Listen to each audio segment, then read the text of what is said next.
Hey everybody, my name is Will and I like to share a video of some of the upgrades I made to my power system here at my home. The point of these videos is just for folks who are curious, want to explore. I don't really care about likes and subscribes. I just want to share some information because I do believe in egalitarianism, and I think the internet firstly should be serving that purpose more than anything. So what I have here basically are two discrete systems here. I have a BLUETTI AC500, which outputs 5,000 watts maximum, and then 4 batteries, each 3072 watt hours for a capacity of just under 1,200 watt hours. And then I have an Ecoflow Delta Pro Ultra. I bought this at Costco over the holidays in 2024, December 2024. It was on sale, $1,000 off. And so because it's Costco, you can try it. If you don't like it, you can return it. I bought this off from Indiegogo on kind of a dare because there's no way to return this if it didn't work. So effectively, what I wanted to be able to do is have a system, because this property is located in a very wooded area and it has frequent power outages. And so I wanted, instead of getting a generator to back up the home, which there's a lot of ads about that now, I wanted a battery backup. I know the initial investment is more, and Tesla Powerwalls and DIY solutions are all the rage and people can do it. I just wanted something that was not DIY, that I could set it and forget it, not worry about if it's on or not, because this property, I'm not here all the time. And so it had to be an ecosystem that was supported. And so the BLUETTI was a great first option. But I am incredibly happy with this Ecoflow Delta Pro Ultra system, and I'll explain why. First, let me explain how this works. So we have here a source port. This is a 240 volt 30 amp plug, okay? This feeds my batteries. So this is charging my batteries. When the BLUETTI was connected, it was standard 240 volt 30 amp plug charging the inverter, and then that would effectively, it was powering the inverter, and then would effectively distribute the load to each of these batteries. And then coming out of the inverter was, in this case, a 30 amp, 120 volt, kind of standard RV plug that you might see. I know there's a technical term, but that works for me. What I needed to do is purchase this pigtail cable, because it included this pigtail cable bonded the 120 volt pins in here, so it appears, or gives the appearance of a 240 volt plug when it's not really, it's still only 120 volts, because then I had this connected to that. Okay, so this a friend and I installed a couple years ago. It's just a manual transfer switch, not hard to install at all, but there is a method to it. It does take a little time, but it's not difficult once you understand sort of the basics of it. But if you are definitely not comfortable doing this, hire an electrician. Very, very easy to do. They could have probably done it in a tenth of the time it took me and my friend to do it. But we did a pretty good job. We got done in a day. At any rate, the way this works is very simple. It's a manual transfer switch.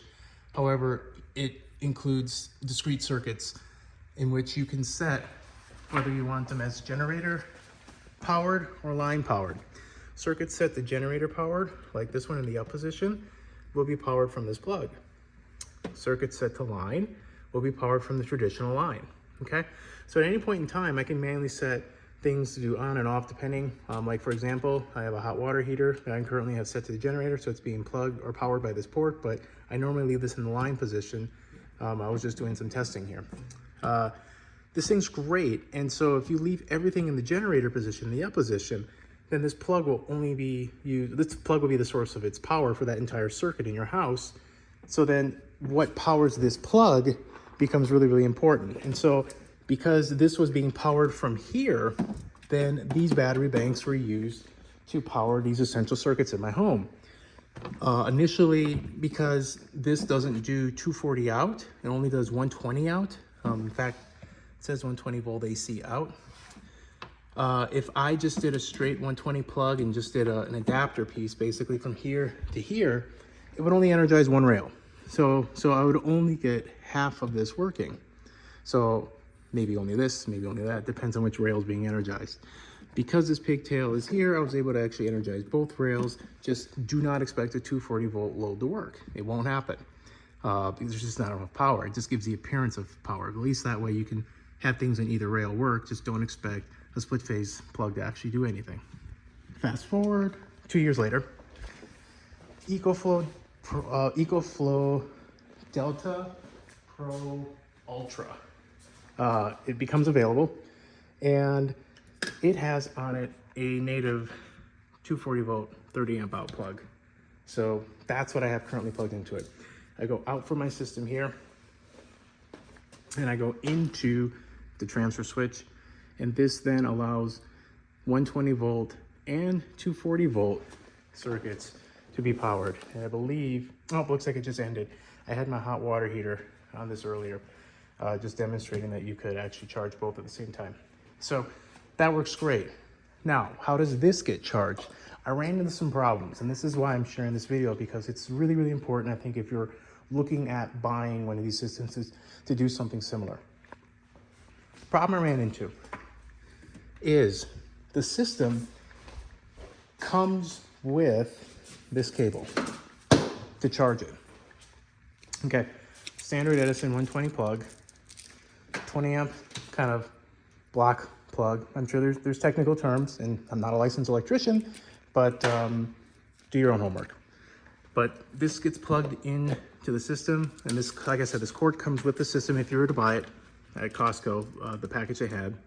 And then you can plug this into the wall to charge it, okay? So that will work. And it will charge using this, no problem. Where I ran into problems though was that plug is, because this is a newer property, it's got built-in arc fault and ground fault detection. So whenever this system was plugged into here to charge, and whenever it was outputting anything from here, it didn't matter if it was 240 or not, whenever this system actually was charging, this breaker would trip every time. And so there wasn't a way for my quote-unquote smart or intelligent circuits to work well with this system directly from the wall. So I needed to find a way to charge the system so that it wouldn't trip. So you have a couple options. You either have to find a circuit that doesn't have that detection in it, and since this home is updated, the only ones that don't have that are your dryer, your range, hot water heater, furnace, it's right here, or you install a new plug. So I had a 30 amp plug put in, 240 30 amp plug put in, and that represents this guy right here. So that's one problem solved. So now if I have a standard 240 volt 30 amp plug cable, there's a name for it, look it up. I can go from here and follow that around, and it goes into this cluster of cables because it's an extension cord, and it goes into here, which goes into here. Okay, so this works just fine. Now it's being charged 240 volts 30 amps, not a problem. It can output 240 volt 30 amp, not a problem. Don't need this anymore, don't need this anymore, and now this system is ready to go as my whole house UPS.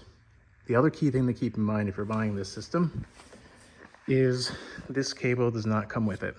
So when I bought the system over the holidays, had it delivered, went to install it, or not even install, just set it up, was disappointed that this wasn't here. So, and that's actually what led me down the path of figuring out, well, could I just power it all from here and the wall and be fine, and then learned that I ran into some problems. So what I had to do, and I got kind of lucky, is I already had this plug installed here for the BLUETTI system, but I had this from my generator. So if you have a portable generator, at least the one I bought from Costco came with this. And this allowed me at least to make use of that port and tap into one of the 4 available Edison 15 amp circuits that I could pull from. So this worked well. It was well below the maximum load tolerance from here. Also because the port wasn't a arc fault or ground fault built-in sensor, it never tripped, and that worked just fine. So in summary, tips here. If you buy one of these systems, they work great. If you want to use it as a whole house UPS, this cable does not come with the system. You need to order it either from Ecoflow's website directly, or I believe even Home Depot had it as a link and they probably just drop ship it. That's one thing. The other thing is if you do charge it from the wall, you absolutely can do that. And they give you the cable to exactly do that. If that's what you want to do, it's a standard 120 volt plug. Some of the documentation has said that when you do this, none of these front ports work. That's not true. All of them worked well for me. However, I ran into issues with breakers that had arc fault and ground fault detection built in when I tried to charge this way directly from the wall and use the 240 volt 30 amp out.